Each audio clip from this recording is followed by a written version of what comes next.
All right, this is the Leadership to Wealth podcast. And on today's show, we have another stellar guest from the United States this time. He is a military member, a chief petty officer, and he also runs his own business. And on top of that, he has his own podcast as well, called The Rich State of Mind.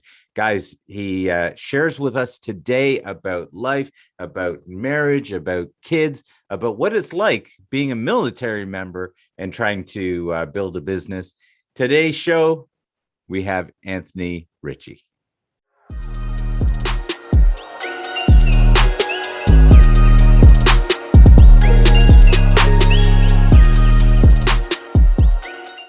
All right, welcome today, guys, to the Leadership to Wealth podcast. I've got a great guest here, and welcome to the show, Anthane. Anthane, thank you so much Anthane Richie. Thank you so much for joining us today. And thank you for inviting me, allowing me to be on this podcast, man. I love your professionalism, and I can't wait to start talking. Okay, that's great. Well, I should start right off with you're wearing the T-shirt, Rich State of Mind. We grow as you grow. Can you tell me, actually, why don't you tell us a little bit about what you do right now? Because you got your hands into a number of different pots. So my main pot, that main hand or pot that's in the hand is active duty. I'm active duty in the military right now. So okay. That's definitely my main job, my 9 to 5, chief petty officer in the Navy, as we talked about earlier. So definitely takes up a lot of my time and energy, but I love what I do. I really do, actually. And I intend to extend my career out until it's time to retire, until whatever best fits my family once I hit over 20 years, because 20 years is when we can retire. But after that, that's when I'll be looking to my wife to say, hey, should I cut it loose? And then we'll make that decision together.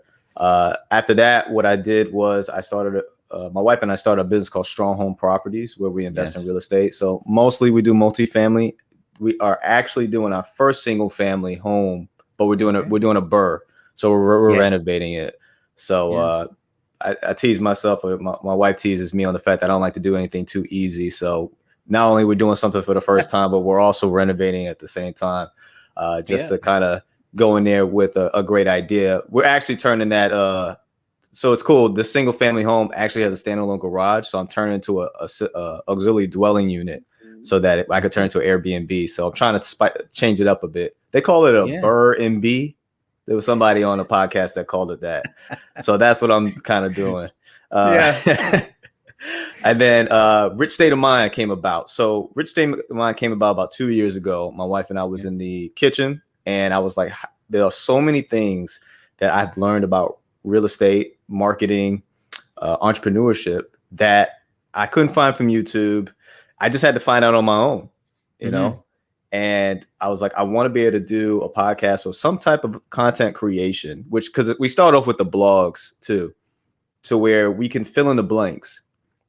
And so that's what I kind of strive for with the podcast and our website, where we kind of fill in the blanks of those general topics, but we go a bit deeper. And that's also with the book that we're writing. That's also what we intend to pretty much focus on. And so throughout these episodes, I wanted us to focus on kind of in a chronological order. So I talk about mindset in like season 1, some of the beginner steps of starting in real estate investing. And then you'll see in season 2 how we kind of amped it up to, high level marketing, commercial real estate, syndication, so that the person is kind of growing with the podcast and not only getting probably some spiritual and mental healing, but at the same time identifying their strengths and weaknesses as a leader, figuring out in today's time how to market themselves, because just because you have great content, if you don't put it out there, nobody's going to hear it. So understanding that portion, understanding how to delegate, or as one of my guests said, you have to delegate to elevate. So that's real, or working on the business versus working in the business. These are concepts that you will not grow without understanding those things. And because we all have the same 24 hours.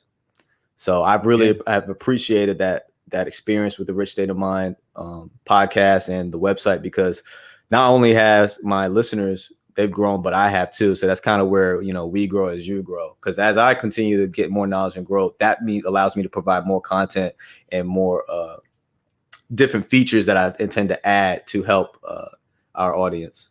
Yeah. Wow. Okay. So you're still in the military and you're building all of this out at the same time. Yes, sir. That's amazing. That's Yes, sir. amazing. Wow. Okay. So, because you've got your hands, I mean, a military career is full in and of itself, much less adding everything else. It has been. So it's interesting, and that's why I have this, having the support of my wife has been awesome, because I actually just came off of sea duty, which for those that are definitely familiar with how the military life works, especially the Navy, sea duty is high, arduous, competitive duty. So you're always, I'm usually actually waking up 3:45, 4:30 in the morning to get to work by 6. And then I'm not leaving work until maybe 1600 or 4:00 p.m. So it's, and then on top of that, we have our deployments, right? We have a time when we're gone. So a lot of times I was trying to, like before my duty days, anything like that, I would try to like front load a bunch of content and get it all edited. So if I'm gone, it can still, it's still scheduled to pop. And then I've been on short duty since May, so it's definitely been a whole lot easier. But like I said, as we've grown, it does get harder, and I've had to delegate. So I definitely contract a lot of jobs out on Fever, on that contractor app, because there's just some things I just don't have the time to do anymore, or I don't really have the patience. Like I built my own website, I tried it, and then after I tried it once, I'm done. So I know what to expect. And I would say that's something good when it comes to building a business. I would say at least know what it takes, or have an understanding of certain terminology, so that when you are trying to task people, they're either you're able to give clear direction, or they're able to give you information back on updates, and it's not going completely over your head. Yeah. Yeah. That's the military way, is it not? Learn the job of the man above you and teach your job to the man below. Yes, sir. That's, I mean, having worked for the military before, that was one of the things that my boss taught me. And he's like, if you're doing your job, you're doing it wrong. You should be doing my job. And I was like, okay, definitely. And he was an old sea dog as well, 30 years in the Canadian Navy. But deployments, running multiple businesses with deployment. How long do you normally deploy at a time? So we usually have like small underways in between before we get to that deployment. So it's usually I'm gone for a month, I'm back home for 3 weeks, gone for a month, back home for 2 weeks. And then we go on deployment, which is it could be range from 6 to 9 months. Usually you hit about 7.5 months, you're gone. And so that's where scheduling, your content really helps. Or sometimes if you're able to you pull into a port and you have internet, that's when you're downloading everything. So, if I hit, Greece or something like that, that's when I'm able to upload something, because I'll connect to the Wi-Fi to the Airbnb and then go from there. That's great. So while all the other guys are running to the bar, you're running to the internet cafe to go upload your podcast. A little bit of both. That's great. Okay, so you've got these different elements, and how long have you been in the military now? To be 12 years in November. Wow, 12 years. Okay, I want to get into business a little bit, but I got to ask a little bit about the military career. 12 years is long enough for you to kind of be able to look at you coming in and kind of what you've gotten so far, and what you like or maybe don't like, or what you're working towards within your military career. Can you speak at all about what got you into the military, and then what you've learned coming through? So the reason why I joined the Navy was for free school. That was like the biggest advertisement to me that really got me in. And so when I joined, I remember in boot camp, there was a slideshow educating us what the ranks were in different programs. And so there was an officer program that was available that you didn't need a degree for. So I'm like, well, shoot, I wanted a degree anyways to become an officer. This program is telling me I don't have to get a degree in order to get one. So I kind of tossed, going to school out of the window a little bit, because I was like, well, my main goal is to go in this particular officer program. But as I matured throughout my career, I realized I still needed school. So I did get my associates eventually, and then I'm working on my bachelor's now. So that was something that I probably waited a little too long on, but I had to learn, right? I had to go through that life experience. Like, all right, I still need to be able to have that in my back pocket. So that's why I joined the Navy. What I've learned since I've been throughout the Navy, I've learned that this may be a little bit of maybe a shell shock to some people. I've learned that excuses do not matter, results matter, and that I think a lot of things that is a hard pill for people to swallow is that this world is about what you can provide. What do you bring to the market, right? Not, and then also understand that your best, nobody cares about what your best is. What matters is that what your best equals up to. And so if your best equals up to saving lives, right? Because it's easy to understand that concept in the military, because a lot of things that we do saves lives or impacts people's financial stability. So those equations are very easy for us to grasp, but it was pretty much like that. Okay, I get it. You're saying that this is your best, but I'm telling you, it is not good enough. So you need to go back to the books. You need to go back and do more training so that your best doesn't cost somebody their life. Your best doesn't get me injured or your other friends injured, or your best does not put us in a position to where now the sailor has to pay $30,000 back because you messed up. And so that I was able to grasp that concept and apply it to the things and how I do things in the civilian side, if that's what you want to say, with strong home properties and rich state of mind. Okay, this may be my best, but is it providing some type of contribution to the audience that I want? Because if it's not, then my best isn't good enough, and I need to raise the bar. And I think that's a hard pill for a lot of people to swallow, because they're like, "Oh, this is my best. I'm doing the best I can. What more do you want from me?" But that's not how life works. So I would say that's one of the biggest things I learned in the Navy is you have to ante up to what the occasion desires. And take constructive criticism. Now, obviously, in the military, our constructive criticism is a lot more harsh and probably would be huge human resource issues, right? Yeah. If it was in the civilian sector, but get a little tough skin and understand when you need to kind of go back to the drawing board and readjust so that you could be better. Yeah, I'm sure it might be some human resource issues for those of us on Civvy Street, but it's. I'm hearing what you're saying. That is, I remember growing up and my parents, things were never good enough. But you did this. Oh well, what happened to the other two? I came home with a 98 on my math test. What happened to the other two? And it crushed me in that moment as a kid, because I thought, well, my best isn't good enough. And it wasn't until I was much older being able to look back and go, oh, she wasn't saying that it wasn't good enough. She had a different perspective on me and said, and knew that it was within me to get perfect. It was available to me. But this kid that was emotional, he didn't know what was going on. And it's interesting what you're saying, because oftentimes someone that's further up the road than you, someone else is going to know more about what you're actually capable of than you even know. Mm-hmm. Right. Yeah, you're right. And I think it's probably even part of what you teach, because you're sharing about going in on this journey, and so being further along, hey, you can still do this. You're going to be able to coach people and inspire people to raise the bar, because you've already done it. And not to be discouraged. So some people are just naturally talented and can go into something and just rock it out. Yeah. Right. And then others, maybe you have to try a little harder. And so that's kind of the idea. Like, okay, just because I didn't come out and do this particular thing and I killed it the first week doesn't mean that I'm not destined to do it. I just may need to go back to the drawing board, like I said earlier, and ante it up.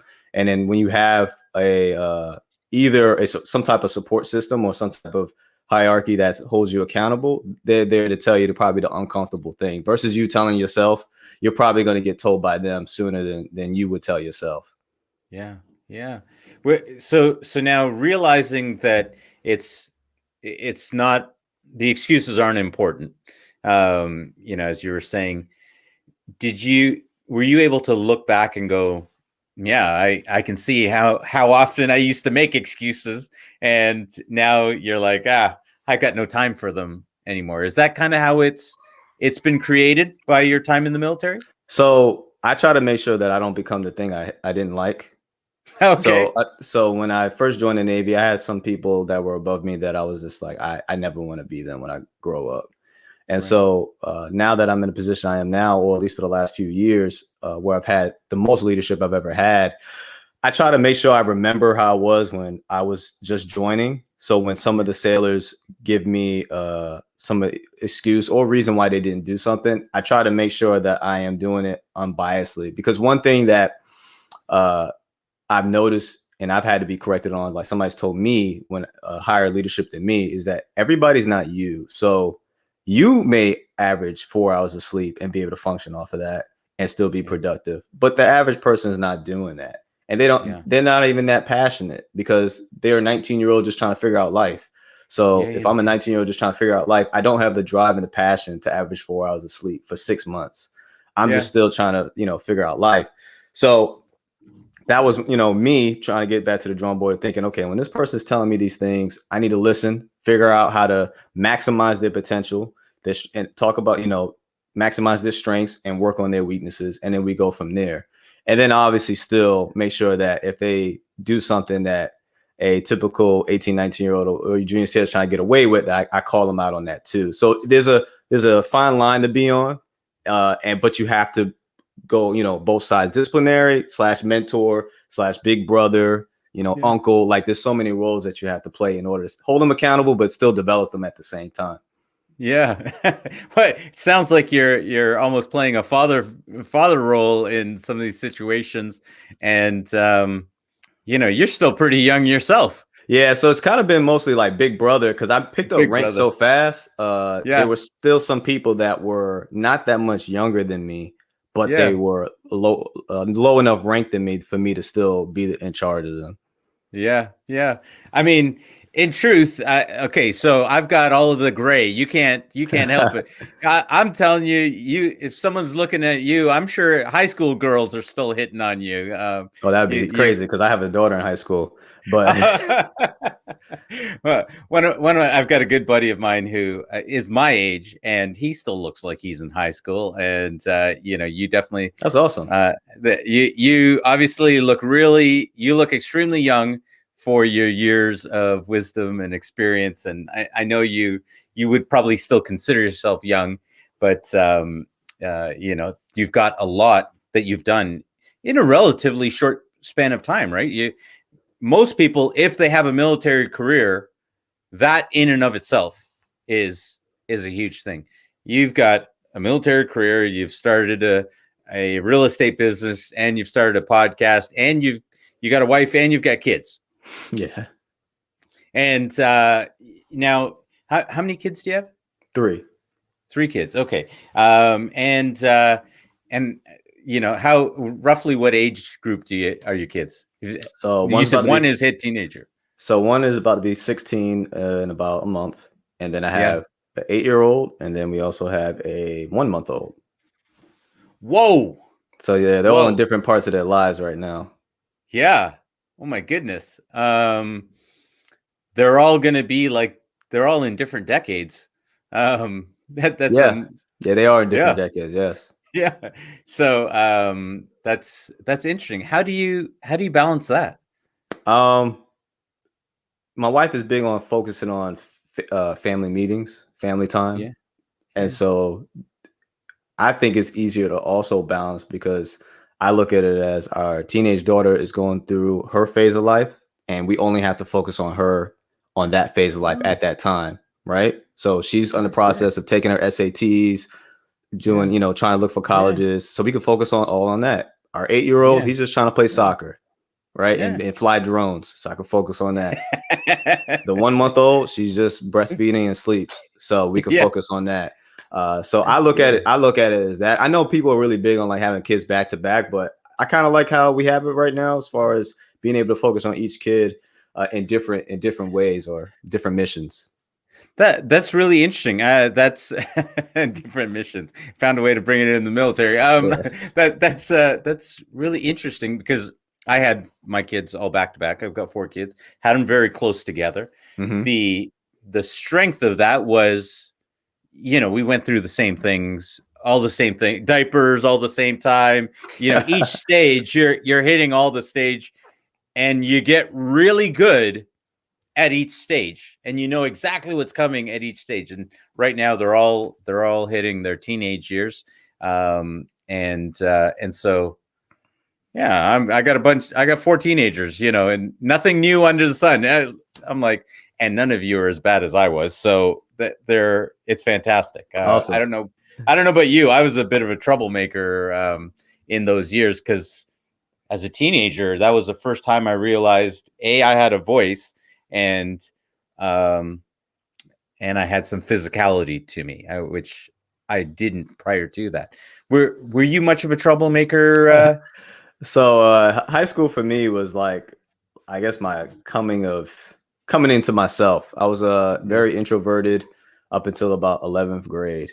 Was that nerd, really? I would have a crush on a girl the whole year and didn't speak to her. So it wasn't until my 11th grade year, and I met somebody named Antonio Whitby, actually, who helped me kind of come into myself. So I'm gonna make sure I share this to him so you can give him a shout out. And he helped me have more confidence in myself, what my thought process was, because there was a lot of things that went through my brain on what I wanted to do. But I did a lot of stuff, but I knew when to clamp it off so that I wouldn't get in trouble. My other friends, not so much. But I knew when to kind of like, hey guys, this is getting kind of crazy. We need to end it at this point. Yeah. And you live in New York? No, I am stationed in Virginia. Oh, you're Virginia. Now. That's right. Norfolk? Yes.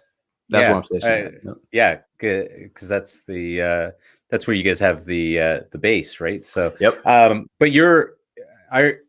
I believe I read somewhere that you have a connection to New York. Is that correct? Yes. My wife and I, we're both from the Bronx, so we're both born there. So okay. That is our connection. Still got family up there too, so we go up there every once in a while. Yeah. That's I've actually I spent a little bit of time in the Bronx when I was in my teenage years. My friend had family there, and we caused trouble up here in Canada. Went down there and caused trouble down there too. But you guys in the Bronx, man, you guys took trouble to a whole nother level. And I was like, oh my goodness. Well, back then, in particular, yeah. I mean, I remember back then, if there was an issue in the streets, the cops had come to the top of the street, turn on the lights and the sirens, but they wouldn't come down the street. They'd wait till the shooting's done, and then they came down the street. And because I remember my friend's cousin, he was like, man, I got to get out of here because look, so-and-so's died, so-and-so's died, so-and-so's died. Like, that's why eventually my mom moved me down. Actually, my mom moved me and my siblings down to Virginia, actually. Yeah. Because I had gotten to an altercation with a kid and he like pulled a knife out on me. So that was like the final straw for my mom. And she was just like, yeah, we're leaving. Yeah. How did that shape you as you? So that did not shake me as much. And I'm not going to say it because it was common. I don't know. It's just, you are a part of the environment.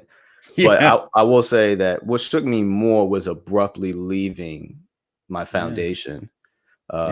Because we left without my father, actually. My father didn't come down there till like another 6 months. So that was like the first time I did not see my dad every day. I was highly integrated into my family. I had family that lived in Queens, Harlem, Roosevelt Island. So I was always seeing them all the time, actually. I can actually, now that I think about it, I remember being over their houses more than my own. So that was very different. And I remember leaving the Greyhound station and my father was down in the garage as we were leaving, waving. So, and I was very young. So that is what kind of got me, or it kind of resonated with me a lot more than anything. So I can only imagine, right? You know, a lot of military children, right? And they always got to leave every 3 years, how something like that can affect. Or, and I guess in my son and my kids' cases, right, when I got to go on deployment and they see my ship going away. Yeah. Wow.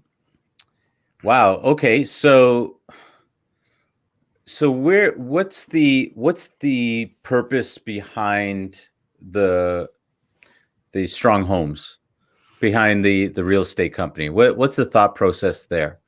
So the first thing was learning financial literacy. I didn't have any as much. I knew what not to do. How did you realize you didn't have it? When I realized I made too much money to be broke. Okay. So you realized you were broke one time? Yeah, because I didn't like how I felt like I was living paycheck to paycheck. I felt like, more in particular, I felt like I was living to pay bills.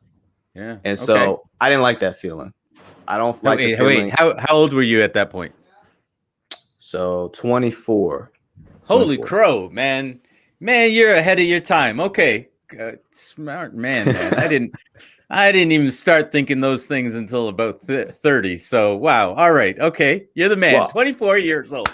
Well, because I always wanted to kind of do more than what I was already doing. Like I just didn't know how or how to do that, how to get there. Yeah. So I was exposed to, first I learned financial literacy and understand, you know, debt snowball method, you know, pretty much lowering your expenses, what's a need, what's a want. Wait, I got to pull you back. You can't just tell me, oh yeah, I realized I was broke. I felt like I was going pay to then all of a sudden, how did you make that leap to go, all right, I think I want to learn something here. How did that happen? I started Googling like 10 how to get out of debt, how to stop living paycheck to paycheck. And so, you know how Google will even finish the rest of your sentence. And then all these things come up. And so that's when I saw a bunch of videos on YouTube. So I always say I went to YouTube University on financial literacy. And I started applying a lot of the things that I learned because I wanted to make that change in myself. And I had, you know, I was responsible for, you know, a little one. So I definitely wanted to make sure, like, all right, Anthony, you're going to retire from the Navy eventually. How is this going to all end out, you know, pan out? Are you just going to what are you going to have to give to your kids other than just a handshake? Maybe, you know, good job when they, you know, hang on, you're 24 years old. You were already married and already had kids. Yes, 16. Yeah, you'd have to. Okay. Holy crow. So that happened. Started making a change. Actually, I was married to my ex-wife at the time. So, yeah, so so I got her on board with everything that I was trying to do because she saw what I was trying to do. Like, hey, we can do X, Y, and Z with, you know, with the kids, with the fam, if we do these other things. And so a lot of people, they go by just pretty much like don't do anything, right? They cut everything out. But it's hard to try to completely shift an entire family into that thought process. So you have to kind of do it in stages because then you're just gonna have a disgruntled family. And I'm simple. I can eat a peanut butter jelly sandwich and a pizza all the time and I'll be fine. But it's hard to explain it to your wife, hard to explain it to your kids, like from calamari one day to now, you know, Vienna sausages. So what I would do is every 4 months, that would be our benchmark to pretty much, you know, do a gift ourselves for reaching some type of financial milestone. And so that was helping with our, you know, sanity throughout this time frame. So we paid off like $55,000 in 3 years. Wow. And that was huge milestones. I look back on that and I'm glad I did it because it provided a lot of flexibility with the cash that I have. So it's like giving yourself a raise when you're paying off these debts. In the midst of me doing that, paying off my debts and getting more flexibility with my actual income, that's when I got introduced to one of my coworkers at the time. He owned a quadruplex in South Central Los Angeles. So at the time I had lived in South Central. So I went over there he checked out, you know, he helped let me check out his place and he showed me how he renovated the other apartments and how he was living in one. So he was house hacking before I even knew what house hacking was. Yeah. Because his mortgage was paid for because the other 3 tenants were paying the rent. And he told me he used his VA loan to get that property. So I'm like, and the big thing about VA loan is, no money down. So I'm like, this guy got a 4-unit building, no money down outside of some, he has to pay for inspections and stuff like that. But essentially, no money down. And, at the time in 2014, 2015, the LA market was booming because it was still recovering from 2008. So, he gained like 80 grand of equity in like 9 months. Now, I can only imagine that property is worth $1 million now, because that was 7 years ago. We were talking about that. So I'm like, okay, this is awesome, but I'm not ready yet. But I really am intrigued on this. And so that was 2014, 15. That was 15. So 4 years later is when I was like, okay, I'm going to do this. And that's when actually my current wife and I actually got into business and bought our first triplex together, and where I used my VA loan. And so you have to, it is considered your primary residence. So I had to vacate one of the units, but I ended up going on deployment and then just ended up renting out the room anyways, because I went on deployment. Right. So that was my first learning experience. And then that's when we were like, all right, we need to make this serious and then turn into a business. And then that's when we got the operational agreements between her and I. We got the, built the LLC, made sure, obviously you want to talk to your bookkeeper and your CPAs, because when it comes to tax time, you want to make sure you get your proper deductions. So that's how we started. My mindset started and then shifted into eventually passive income. So financial literacy, getting your emergency fund, make sure your debt to income ratio is low or eradicated completely. And then you shift into investing, figuring out how you can provide wealth, generational wealth. But you can't skip to generational wealth if your finances and are not in order. You don't have financial literacy. I want to come back to that for a second. In a second, the generational wealth and that. Something you just kind of shared there. You started this business with your wife, and in between, things went south. Mm-hmm. And that was what, a 4-year period from there to pretty much like 5 years. 5 years. Can you look at that's a pretty big transition in all of that? I mean, you're married. How long were you married there? 3 years. 3 years. 3 years, and then 3 years, but we were together for like 10. It was like 10 man. years. Yeah. That couldn't have been easy, going through all of that, and and you got a business that you were trying to start, and you got the family. And so I will say this, like, for anybody going through divorce, they call it divorce like financial suicide, right? Because there's so many finances in order. So that was part of the reason why, like, I waited to even start investing, because I would probably say I was ready in 2017, right? But I would say that it's not really a good time, depending on whatever's going on in your family. If your family's not ready, then you're not ready. Yeah. And so if I'm going through a divorce, then that means I'm not ready. Yeah. Smart. So it wasn't until definitely, at least, being legally separated is when I was like, all right, boom, let me go ahead and the first chance I get. And I'm glad I did it because, because of COVID, because of, housing shortage, our homes have grown in value, like very, very high, very much. Yeah. So perfect timing when I decided to get started.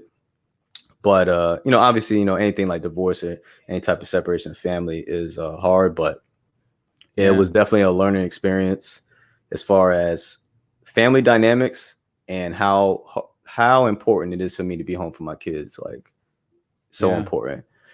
There are a lot of single moms out there, because I know the general aspect is that mostly it's the moms, raising kids, and the dad is doing whatever, right? Yeah. And so with me knowing that and how that can impact my kids, I really take that serious on being involved, especially when I'm active duty. So active duty, right? I'm gone. I can be gone a lot. So when I'm home, I try to make it as effective as possible. So yeah. Well, let me just ask a question around that, because obviously you guys were together when you were young, and then that didn't work out, and you've gotten remarried. Is there anything that you can, especially where we're talking to a younger audience, can is there something you can say about that whole process of finding some, like, there's so many people that are right, like, what the heck, I don't know. I can say something to that. Yeah. So this is also probably a little unconventional, or what we've been grown to be taught, right? We watch a lot of Disney movies and a lot of rom-coms, and we grow up thinking like, as long as we love each other, that's enough, right? Yeah. I would say when it comes to finding somebody that's right for you, look for a partner first. You're gonna love a lot of people in life. You're gonna fall in love with a lot of people, but are they a good partner for you and for the rest of your life? Are they gonna be in it with you when things get bad, when things get rough, when you piss them off? Do they support your vision? Can you support theirs? Does it fit within the family goals that y'all both have? Your values, your principles? Those things need to be identified early, so that you can make your final decision on when you want to spend the rest of your life with this person. Pay attention to those red and yellow flags, and understand if you need to grow up as well. If there's some things about you that you need to change, but know that you have to change it on your own. It's not enough to change it because somebody else wants you to. But partnership. Look for partnership. Ooh, partnership. Can you share what you see as some of the red and yellow flags? So I would say that hurt people. Yeah. If somebody is dealing with some inner, let's say inner demons, some things that they need to fix, then understand you can't fix that for them. You cannot, and you cannot have enough motivation to motivate them to be great either.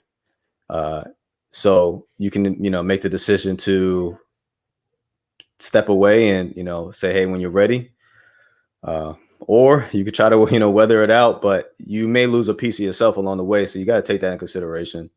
And so that would be one thing that I would say I could take from that. Chief, you've got wisdom beyond your years, my man. You got wisdom beyond your years. That is some gold right there. If you guys aren't writing this down, you better be writing this down, or make a mark on the time and come back to this, because that's gold right there when it comes to relationships. Absolutely. And oftentimes people don't put in the work to even realize that, right? To even get there. And then much less ever understanding that. So that's really amazing. Whew. I'm glad you mentioned that, actually. So you talked about work, maintenance. That is also something to take into consideration. Like, there is maintenance with a relationship. So it's the first 18 months, or we'll say 6 months. First 6 months are easy. They're very easy. But if you find yourself at that point when you have to work on your relationship and you're like, I don't want to do this anymore, then it's not really the right one for you. Well, I can tell you, man, I've been, next week is 19 years for me. Congrats. And I thank you. And I guarantee you, I've gotten to the stage where I'm like, I ain't want to put in the work. I've been through this. I've been through that stage a few times where I'm like, no, I don't want to put in this work. And then, you put in the work, and I'm glad that I put it in the work. Because quite honestly, we're at a place that I didn't even know existed, to be honest, in our marriage. I didn't even know this place existed. And some of the lessons that you're even sharing, I wish someone had shared those with me when I was younger, as in, you can't put in the work for the other person, right? I remember thinking, oh, if I just love her, she's gonna, she will blossom into a wonderful rose, a wonderful flower. And, it's all on you, bro. That, people would be like, yeah, the man's the leader of the family, and you gotta, your wife will be able to blossom. I've been told that before as well. And, the person that told me that, I had asked him, I guess he gave me that advice about 5 years later. I said, so, now that I'm divorced, what do you think about the advice you gave me? And he thought it was funny, because he knows, about my marriage now, how happy I am and how that's kind of working out for me. And he thought that was pretty interesting perspective, because you do have a lot of old school people who just stick it out. Yeah. And you obviously, I can't speak to everybody's situation. Everybody has their reasons, but Yeah. I at least want to be happy coming home every day. I think that is my gauge of when I know I'm where I want to be. Obviously, there's some bad days and some horrible arguments, right? But if you want to come home every day, to me, that's when you know you still want it. Yeah. Because I know there's times, I'm pretty sure there's people who can relate to this, where you sit in your parking lot for probably 20 minutes before you come in the house because you don't want to go in the house. So, Yep. I can. Oh, you got me. I've been there. Every day after work, I used to come home and I'd get in my driveway and I'd stop and I'd be like, oh. And I kid you not, there was a period I had to pray every day. I'd say a prayer and then I'd go in the house. Now, some of what you just shared would have helped me at that time, right? I didn't know. I thought it was my responsibility to do a lot of that work. Yeah. And somehow if I'm doing it right, then things are going to change for her. And then you realize, after a lot of fighting, after years of battles, years of up and down, oh, shoot, it's her job to work on her, and it's my job to work on me. Yeah. And you can't make anybody do anything they don't want to do. No, yeah, right? You're right. No, yeah, you're right. And that's kind of go back to what I was saying about, like, you can't really push. You can have enough motivation for two people, but it only probably gets them to do one or two things, and then they back to where they were at. And also understand where you go wrong. My father used to tell me a lot, if you want to see change in somebody, then look where you can change yourself. So definitely, I looked at myself a lot. I'm like, what can I change about me? And I think some things I realized too is just me. It's just who I am as well. So it was kind of an interesting process, because me being still young, I'm still learning a bit about me, and I'm also going through my own young adult phases, ideas, wants, desires, and what I want to do. The only thing I would say I was probably the most consistent with is that if I'm gonna do something, I'm gonna go all in. And I'm also a planner. I've always been a planner as well. And since I met the guy I mentioned earlier, Antonio Whitby, my confidence has always been there to achieve something, even if I don't know what I'm doing, but know that it's possible, because there are other people out there that are doing it somehow. I don't know how, but they're doing it. They're accomplishing it. Yeah. I'll just say this last thing on that. With regards to relationships, one of the things, and what you were pointing out about the other person is, like, for instance, my wife she'll be mad about something and she'll come after me. And throughout the years, I thought it was my responsibility to fix the situation. So I was a typical guy. Let me go in and go fix whatever I'm fixing. Of course, it didn't fix anything, just usually caused more problems. And then the moment I learned to answer whatever it was, and she's still upset, and I just kind of was like, okay, I get that you're upset. You're allowed to be upset. But I'm going to go back to doing what I'm going to do now. Yeah. Okay. And I'm not being a heel about it. I'm just like, I get you're upset. You're allowed to be upset. Now I'm going to go. Yeah. And then I would leave, and then she'd be like, okay. At first it would make her mad. After a while, she realized that I legitimately was not holding it against her. And it allowed her to deal with whatever emotions, whatever things she was dealing with. And then it's amazing how things just sort of started resolving themselves. And I didn't have to be the one responsible for figuring them all out. So I got to say, man, if you learned that lesson that you've learned at that age, good for you, because I'm a lot more stubborn and dumb, quite frankly. It took me a lot longer to learn. Wow. Thank you for sharing about that. I know that's kind of a sensitive topic to get into, but I appreciate you sharing about that. do you mind if we jump back into strong homes? Yeah. Okay. So tell me, what's the, because you talked about generational wealth, and I got to be honest, I hear this thrown around all the time. Like people like build generational wealth, and it sounds nice. I mean, it gets talked about from the pulpit, you know, talking about generational curses and all this kind of stuff. And I'm like, and I think it's almost become this nice little term, but nobody even really knows what does it mean, and why should we care about any of these things? Why should we care about generational wealth? I've heard the likes of, what's his name, Dan Pena, who said, I'm not leaving any money to my kids. I left them knowledge. Why would I leave them money? If I didn't give them enough knowledge, then I'm a dummy, and I messed up as their father. I saw an article about that with Jackie Chan and his son too.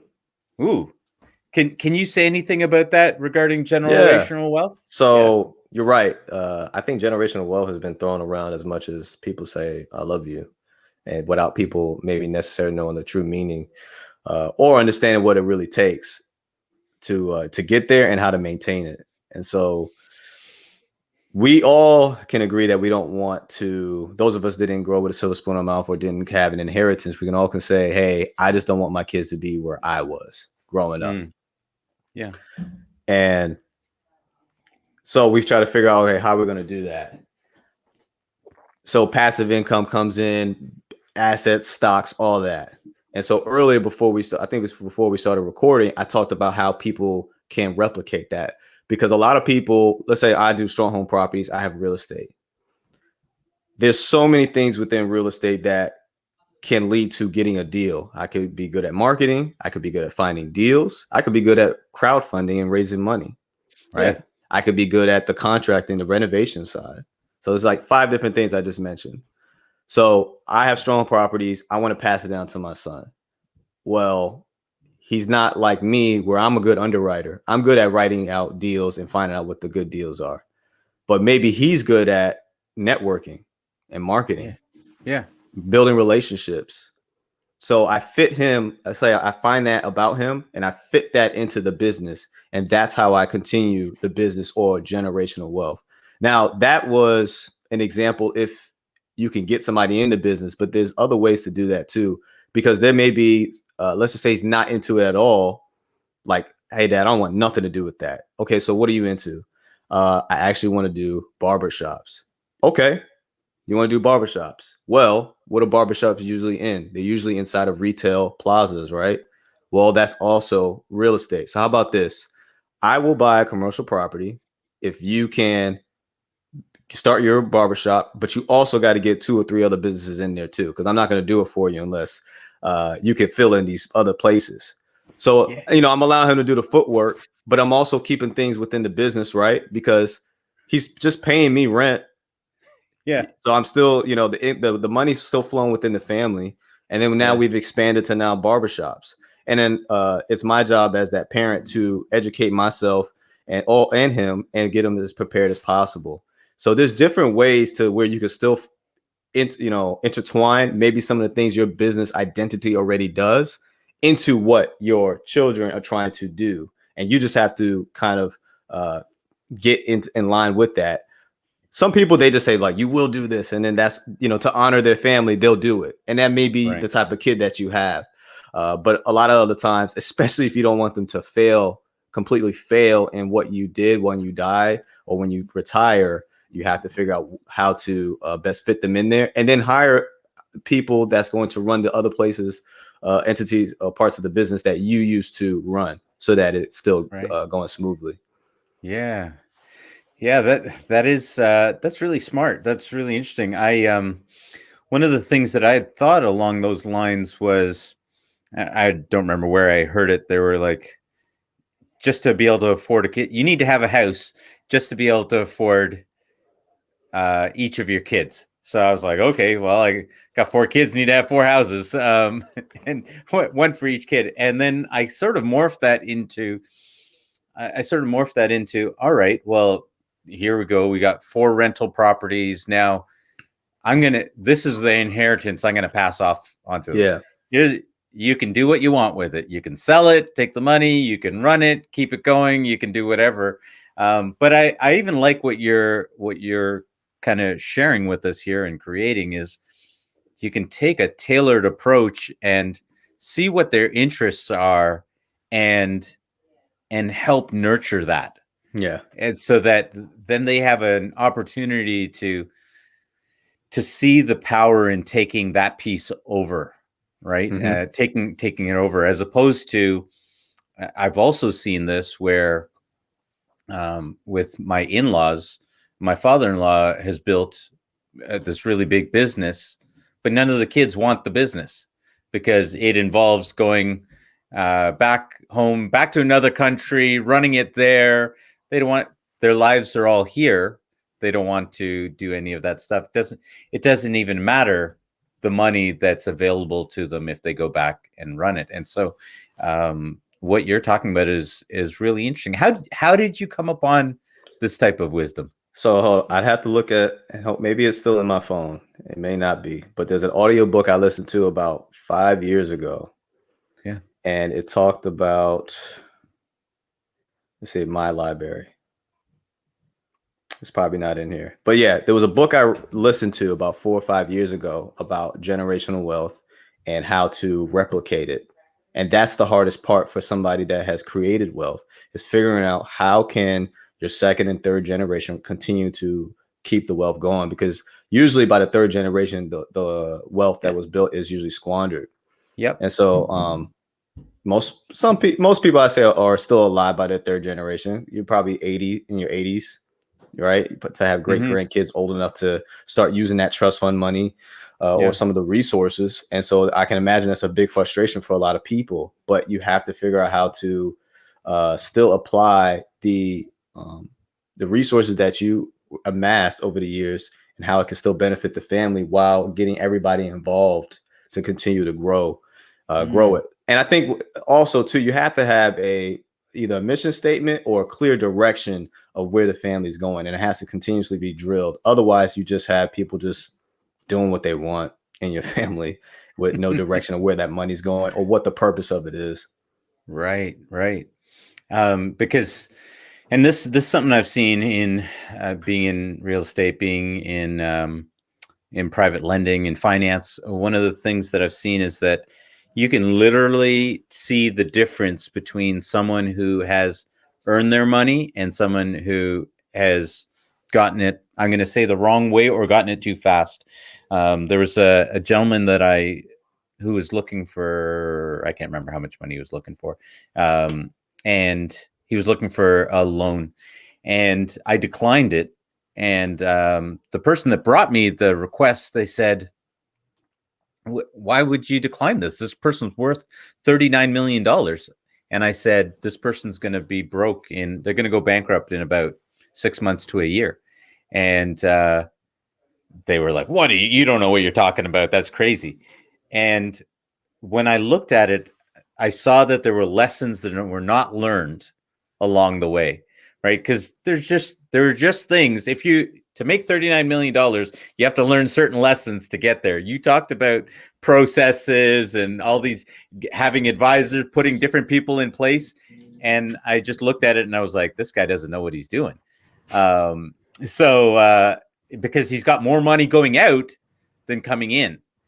And then when I looked at it more closely, I saw he made almost all of that money within a 5-year span. And so he rode the market up in a really quickly. And then sure enough, what happened, he was spending it actually even quicker. And then it was 6 months later, and he was because he didn't get one approval and for what he was building, wanted to develop. So it just made me think of that when you're talking about learning the value of money and why are we doing this, and even having a mission statement for the family, right? Because otherwise, if those lessons don't get passed on, I think what you were just saying is it'll get squandered faster than it got made. Yep. And Neil, sorry to interrupt you guys. Neil, I'm just on a call here on the side. So when you're done, just wave at me and I'll stop the broadcast. Okay. Okay, great. Thank you. What's oh, sorry, let me just grab my timing. Okay, yeah, got it. All right. Are you still good for time? Yo, yeah. Okay. Because I had that we were booked until 3:30, so no, I got another 30 minutes. Gotcha. Okay. Not that we have to stay that long. I just I feel like there's so much more to dig in. We haven't even really gotten into the to the podcast yet, but okay. So 3, 2, 1. So what I'm really hearing is that these lessons, if it's not taught, that gets lost. Yes, and it has to not get watered down as the generations go on. You got to stay consistent with the principles and values that were taught at the beginning from whoever started the wealth. How does it get watered down? So I think it gets watered down by people's own ambitions instead of staying to what the family goal is. So I could still have my personal goals, but never allow that to detract me from what the family's main goal is. So if, like, for the Richies, if in 2021 the Richies goal was to make sure that we build a school and scholarships, then I need to make sure that I'm contributing towards that process, vice worrying about building a nightclub, that I want to build. That will come, but we have to make sure we stay on task of what the Richie plan was for that particular quarter or year. And so, like in the book, it talked about having family meetings. Each head of each family, a part of the Richies, will come meet, say, hey, this is what we're going to be using our funds for in order to build up the family wealth. So like I said, like, let's say we build a school or build scholarships, that will help. So everybody needs to put in 10%. And then now you can go ahead and do the other things that you want. And obviously, whatever proceeds come out of that, we all split it evenly. Wow, that's some brilliant stuff right there. I thought it was perfect. Like having a family office, meeting up, collectively having everybody. So there's one bank account for everybody puts the money into that one pot for those family missions. I'd say for that quarter, for that year. And so you have a person that is in charge of that bank account that acts out what the head of the families decided to act on. And then that's how you keep the family wealth going. That's some smart stuff right there, man. That's some good stuff right there. I hope you guys are taking note on this stuff. That's good. Okay, so let me just ask a question. What's the goal for Strong Homes? What's the ultimate goal for that? Ultimate goal is actually freedom. So I intend to do my 20, but obviously if the opportunity came about, I'd get out and do the reserves. Yeah. But so I would say the ultimate goal is to amass the middle. So it's called like the middle class of real estate investing. And so, cause you have your guys that are, mom and pops, they're doing, single family homes, small multifamilies. And then obviously you have the big, hotels and stuff like that. But in the middle, there's a middle market that's commercial sized properties. That's like 40, 50 units, stuff like that. We want to master that market and build it up to where I sell a portion of the company to a company that wants to run it. And then we can move on to something else. And so that way we still keep it within the family, but we're still having it ran by somebody else. So now I can say, all right, let's just say $1 million is made from that a year from us just not doing anything to it. And then now we can move on to do something else that we want to do that's maybe bigger. I think when it comes to family business or building businesses, something may be your baby, but I don't think you should make it so much your baby that you'll find yourself running it to the point where it's taking over your life. And at a certain point, why were you doing it? You were doing it so you had the freedom to spend time with your family, the freedom to develop your kids. And so, or spend time with your wife, go on vacation. So that's the ultimate goal. Have a great portfolio in the middle market, provide a lot of, I'm really big on providing affordable housing. That's something that, and maybe it might be another episode we have to talk about, but during COVID, I really got very intimate with my tenants on being able to provide affordable housing and being able to put them into rent relief programs. So that's something really I'm passionate about. And then also trying to help and develop those tenants on what their resources are in order to be in a better position. So, and that's kind of like the side thing inside of what I'd like to do with Strong Home Properties, what we currently do, and at a bigger scale. Because when you start getting into commercial properties, you're changing cities and towns, right? Because if I'm adding a 100 unit building, I'm also adding 100 people or 100 families into a community. Therefore, more people to get for jobs. So to fill in those job positions. So that's something that that's the big picture with Strong Home Properties. Wow. Dude, I don't want to sound condescending, but I'm impressed. I'm impressed because I was, I was not thinking a lot. Like I'm into multifamily now, but I was not at that point in time. I didn't even know that was a thing at your point. And so it's really interesting because you actually mentioned that you got into multifamily investing and now you're doing a single family. Yeah, the Burr and B right? kind of got me thinking. I think that's I want to say untapped market, but that is not a saturated market right now, because in a lot of real estate markets there's no more room. You've built as many homes as you can in Los Angeles. You've built probably as much as you can in New York. Right. But what can I do? I can add an auxiliary dwelling unit behind my house and make it in a good neighborhood that is affordable rent for somebody that wants to live in a good neighborhood, but they don't have the funds. And so a lot of cities or states are really, they're really getting into that. And so I looked at that as far as well, how about Airbnb? Because I've been in Airbnbs where it's just a standalone garage, or it's just a garage, a part of a house. Yeah. And so I'm like, okay, if we do the renovation on the house, single family house, because like I told you, underwriting is my thing. So I'm crunching the numbers and I'm like, well, I'm going to make a cash flow just off of the single family house, that person paying rent, because it's being renovated. So we make, I buy it for 130. After finished renovations is 160, but the house is going to be worth 220. So, all right, we got 60 grand in equity. The rent's going to be about 1,600. And then on top of that, I can average about $1,500 to $2,000 in Airbnb.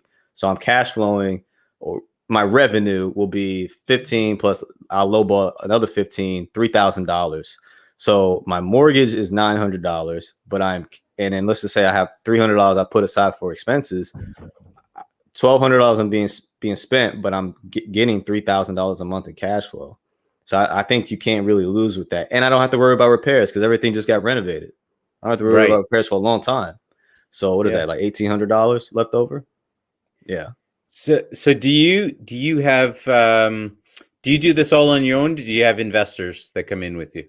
My own. So I'll tell you in particular how I did this deal.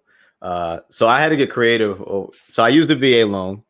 Yeah. And then I used my own money for a down payment on a duplex. So usually that's what I do. VA loan, down payment on a property. So, but what I just did with this single family home, and what people can do, is I'm using a 15% renovation loan. So I'm only putting 15% down of whatever the house I purchased the price for plus renovations. So whatever 15% of 160 is, which is, I think it's 24 grand. It's about 24 grand. Okay. But how I did that was I just sold one of our multifamilies. I sold it and we got $54,000 from the sale after the mortgage was paid off. What I did was a 1031 exchange. Oh, right. And so what a 1031 exchange is that you are able, when you sell a home, in order to not pay taxes on the profits, you can put your money in an escrow as long as you agree to buy a house within, I think they get 45 days. It's got to be the same value or more. Now, it doesn't have to be. So if you don't end up meeting that criteria, what you could do is called a boot, where you end up booting the rest of the money left over and you have to pay taxes on that. So if I made $54K, I can boot the $30K left over because I'm only investing 24. So that $30K gets taxed instead, which is fine. I take it and do something else with it. But You don't stress yourself out by having to find a property of the same value or more. You can't boot the rest of the money left over. So I think a lot of people get stuck on that and they start to stress themselves out because they can't find a good deal of the same value or more, where you could probably maybe find a better deal that's cheaper. And this is what I did. I actually found this single family home with the Airbnb potential, and it's cheaper than the house I just had and brings me more cash flow. So going smaller doesn't mean that you lose. As long as it cash flows, more than you won, unless you're shooting for equity. But even I still win in equity because the neighborhood that I'm invested in is a better neighborhood. So it's a win-win. Wow. We don't have that program here in Canada. I'd love if they ever decided we get capital gains. We automatically have to pay taxes on it. There's no option to be able to boot that unless there are some other ways, but most of it involves setting up a corporation and doing all of that stuff separately. So a lot of people don't get into that because they don't ever plan on doing it to any larger scale. And so, I mean, that's okay. It actually just makes it, if you're willing to go through the work, it makes it a little bit easier to be able to do it. And it's part of why I even like multifamily investing here, is because if someone has a lot of money, they can buy single family homes. They can do some of this. If you've got a company a huge company, they can throw away millions of dollars. They don't care if they're losing money. If they're going to build up, they're going to buy a 100-unit building and they're going to build it up over time. They can write off. But there's that space in between. For us here, it's like 10 units and above, up to say about 50 units, where you don't have much competition because someone with just a lot of money, they don't have the infrastructure, right? And so and then the other companies, well, it's too small for them to go in between that 10 to 50 unit space, so they leave it alone. So that's really interesting. Now, I've seen a big surge in the States, in America, for what do they call it? Airbnb arbitrage. Yeah, Have arbitrage. You heard of this? Yes. Where people are literally going in and they're not even buying the property; they're actually leasing it and then Airbnb-ing it out. So I was looking into that myself because there are some at points in time where I have like 10 grand and I'm like, well, it's not enough to really invest in anything, but it could be an arbitrage.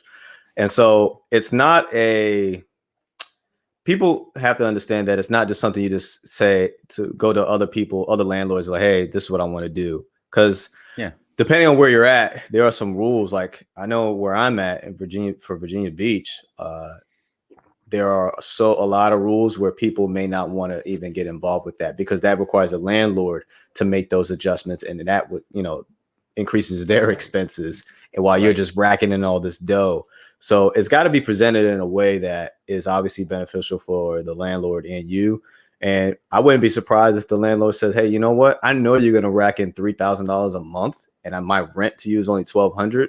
I'm going to rent to you for $1,500. Because I know you're racking in so much money. So understand that.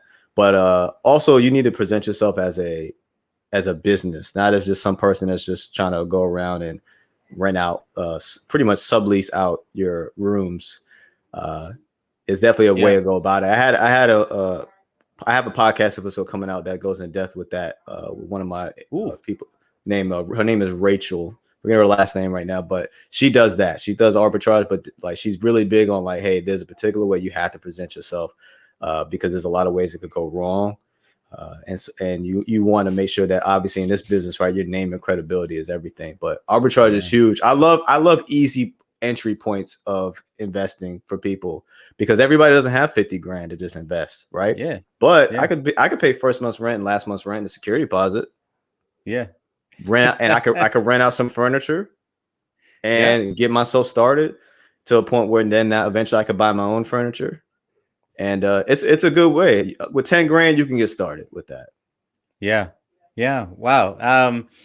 I know that it's an idea that's been in the States for a while, and it's making its way up north here for us as well. And we are also seeing some of the stuff that you talked about with regards to different bylaws, and some buildings allow it, some don't, and there's a whole bunch of different ramifications. In fact, over here, a lot of people don't even understand it, so the easiest thing to do is just say no, and they just kind of turn it down, right? So that's why I said presentations, everything. Yeah, so that's interesting. And to be honest, I've not done any of it. I've just been learning on TikTok. So I'm interested. I'm definitely interested in it. So I actually, before I even get started, I want to actually sit down with her on a personal call. I'm really big on educating myself before I spend thousands of dollars on something. Yeah, I agree with you there. Okay, so come on, tell us a little bit more about the Rich State of Mind podcast, because that's where people are gonna find you. They're gonna get to learn this stuff.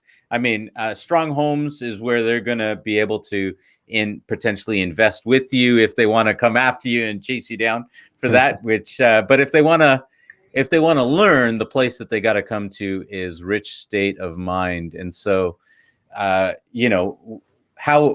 give us a little bit about Rich State of Mind podcast. So the first thing about Rich State of Mind podcast is that I want people to go into it with an open mind, a different perspective on maybe how they've been looking at things. And so I take a while with the titles of my episodes, because I wanted to speak to whatever that person may be going through or thoughts at that time. So if I read an episode and it says, taking a leap of faith for family, maybe that's something in particular that somebody's going through. It's like, I have this 9-to-5 and I noticed that I don't like how I'm not around my kids when they're going to their games. And that was big for me growing up, was my parents going to my baseball games, right? So maybe that episode maybe speaks to you and what you got going on. And so I want you to look at it as trying to be a complete package. And what I mean by that, I'm not saying you have to be perfect at everything, but have a complete understanding of where your strengths and weaknesses are, and understand and identify, I could be good at this, but I need help with that. Yeah. And understand when you get into entrepreneurship and business that there are different aspects you didn't even know existed, and that's okay. But that's where you go there to learn, educate yourself, and reach out to people. And and I know a lot of people have a hard time with spending money on maybe a coach or services and education, but I want you to think about the money you spent on that car or that watch or those shoes, right? What value did that provide to you and your family, other than making you feel good? But if you listen to this podcast, which is obviously is free, but you listen to the people that are on there that provide services, think about how much money they're saving you and time by using their services or just listening to that podcast, because that's how you should be looking at it. If I start talking to this person, either my mentor or my coach, think about it as they're probably saving me about a $50,000 mistake and 6 months of wasted time, because the information that they can provide is going to provide value to me and my family. So that's how I want people to kind of look at the Rich State of Mind podcast, being the total package, putting family first, and wanting to be successful for the right reasons. Don't do it just to be rich. Do it because of what it provides for you and your family. Because the idea is to provide contributions, not for you to hoard everything, information or resources. It's to give it to everybody else. Yeah. Guys, I absolutely want to recommend to you guys to go check out the Rich State of Mind podcast. For another reason that Anthony didn't mention, Anthony, for myself, being almost 2 decades older than you, what I would say, and the important reason that people need to check out your podcast, is because what's worse than losing $50,000 is the time that you lose. Because I can say that there was years that I was looking for mentorship. Where could I learn these things? And of course, I'm a pre-internet baby, right? So once upon a time, you actually had to try to go find somebody. You couldn't just go. Library. I would go to the library, but it was funny that someone was when the internet. I'm not that old, but when the internet came around, I remember I didn't even know. This is gonna sound dumb. All right, I'm gonna say it anyways. I didn't know that you could type in and say real estate mentor or real estate knowledge that just didn't come to no, you gotta, if you go to the library, you're gonna have to know the topic, and then the librarian's gonna help you, and then they're gonna come get you down in. You're gonna have to read a bunch of books, and then you kind of get an idea. And that was, I didn't even know to think, I didn't even think that you could even do that. So, so what I want people to even catch, guys, is that go to the Rich State of Mind podcast and check it out, because it shortens the time as well as saving you money, because you can get the money back. You can make the money back like that and more, but you can't get the time back. Once the time's gone. So you're right. Please check out my man here. Add that to it. Anyone you're talking to, you tell them that I said don't waste your time, because all it adds up to is more gray hairs and less hair too. But anyways, so okay, so what's next for you now? What's next for you guys? So professionally, what's next for me as far as in the military is submitted my package to officer program. So that's what I just recently did. Yeah. So hopefully, the results come out and in the wardroom, as what we call it, for being an officer. And then for Rich State of Mind, I would like for it to get to a point where I'm able to do coaching. So I'm working on a few things, like I mentioned earlier, okay. I think before we start recording, working on a book, and then also providing coaching services. So biggest thing is to have people listen to the podcast, have people read the book. You don't even have to read all of it before you start coaching with me, because it's going to be like a 150-page book. So I won't expect everybody to do that, but just to understand what you're getting yourself into and what's the right mindset to have before getting into it. Because like I mentioned earlier, I really like easy entry, easy access points of investing. And so when I mean easy, doesn't necessarily mean that you don't have to still do your education part, right? Or research. But for the individuals that don't have, like I said, 50 grand to just get into that, but they want to do it, right? Yeah. And I always say that you could do a lot with 36 grand a year annually. You could do a lot with it, but it's how you spend your money. It's not how much you make, it's how you spend it. Yeah. So if I can get you to think like that, I can get you to maximize that 36K you make a year in order to build your income and do different things. Love it. Guys, you got to go check out the Rich State of Mind podcast. Go check out Strong Homes. Go check out the Richies. Yeah. I mean, yes, hi, I'm Mr. Richie. I am Mr. Richie. Yeah, it's great. My name doesn't flow quite the same way, Mr. D'Souza. It just doesn't have the same flow as Mr. Richie. So Neil D. Neil D. Yeah, that's right. And I do use that one. That's funny. Well, guys, thank you. I want you guys to go check out the podcast. Anthony, thank you so much for coming on. Thank you. And sharing all of this with us. And then on top of that, I mean, I may be Canadian, but having worked with the military, having seen military members that have gone overseas and come back, even, whether Army, Navy, Air Force, I really do appreciate all of their contribution to our way of life. And I know that you do the same in the U.S. And so absolutely thank you, because I know that you provide, no matter what people want to think about the U.S. and the military agenda and all those kind of things, at the end of the day, you put your life on the line for your nation. And so I want to thank you for your service to the U.S. And I thank you for coming on. Appreciate it. Thank you. Yeah, thank you very much. Well, guys, that's my man, Anthane Richie, here today. And this is the end of Leadership to Wealth today. We'll see you guys again next time.